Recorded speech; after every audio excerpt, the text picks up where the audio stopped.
upper cervical care is radically different from the health care that, a lot of us were raised with, which focuses usually on crisis management. It focuses on symptoms or going to the doctor when you have pain. It's a reliance on drugs and surgery. So it's not just different from that, it's also different from general chiropractic care.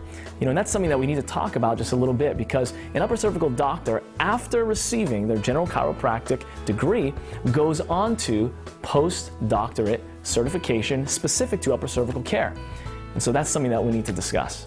It's the difference between if you ask directions to someplace and they say, head down here and turn left at the tree. It's the difference between that and you go to MapQuest and you have exactly the right information on how to get there. The information that we give as upper cervical doctors to the body to allow it to heal is so much more specific and so much more precise.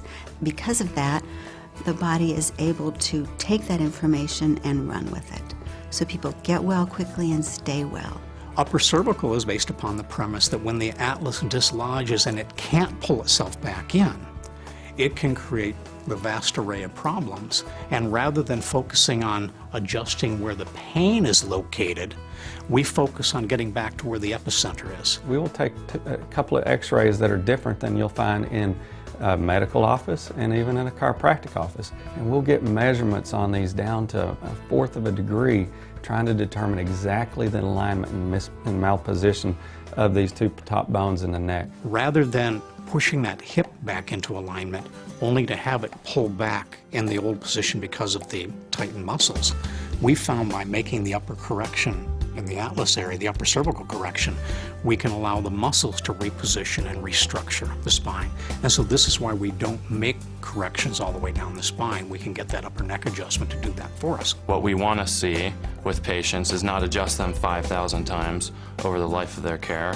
Our goal is to make a specific correction, unlock the vertebra, put it back in its normal range of motion, and keep it there for as long as possible. You can adjust a low back problem all that you want, but if that weight of the head is still off center, the minute they're standing up in a gravitational field, you're going to go back into the same pattern. It's not to say that all chiropractic doesn't work, it certainly does, but I want to clear from above down and inside out. I want to make sure it's on 100%. What we do is safe and gentle and does not hurt people.